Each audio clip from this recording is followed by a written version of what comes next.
Assalamualaikum warahmatullahi wabarakatuh.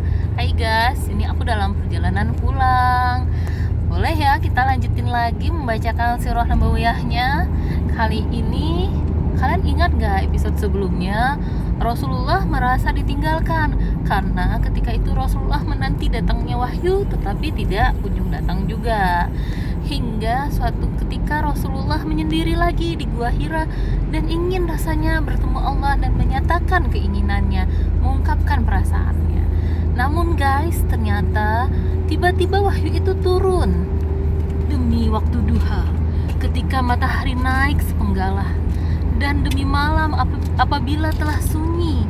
Tuhanmu tidak meninggalkan engkau Muhammad dan tidak pula membencimu, dan sungguh yang kemudian itu lebih baik bagimu daripada permulaan, dan sungguh kelak Tuhanmu pasti memberikan karunia-Nya kepadamu sehingga engkau menjadi puas. Bukankah Dia mendapatimu sebagai seorang yatim, lalu Dia melindungimu, dan Dia mendapatimu sebagai seorang yang bingung, lalu Dia memberikan petunjuk, dan Dia mendapatimu sebagai seorang yang kekurangan, lalu Dia memberikan kecukupan. Maka terhadap anak yatim janganlah engkau berlaku sewenang-wenang, dan terhadap orang yang meminta-minta janganlah engkau menghardiknya, dan terhadap nikmat Tuhanmu hendaklah engkau nyatakan dengan bersyukur. Quran Surat Ad-Duha surat ke-93 ayat 1-11. Guys, rasa cemas dan takut di hati Rasulullah SAW kini hilang sudah. Betapa damainya firman Allah itu terasa di hati beliau. Beliau harus mengajak orang mengingat Allah. Beliau harus tabah menghadapi gangguan, tidak boleh menolak orang yang meminta bantuan, dan berlaku lembut kepada anak yatim.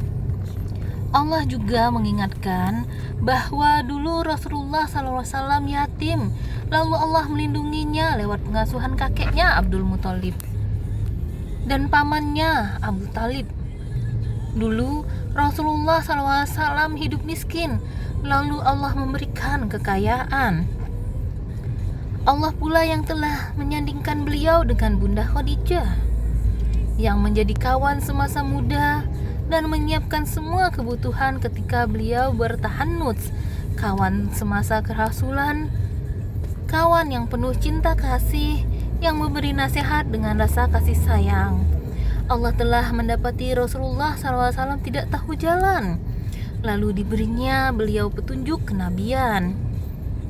Cukuplah semua itu.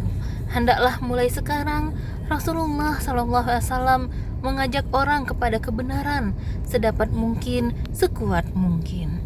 Guys, kalian tahu Allah mengajarkan Rasulullah ibadah yang pertama? Tahukah apakah ibadah itu?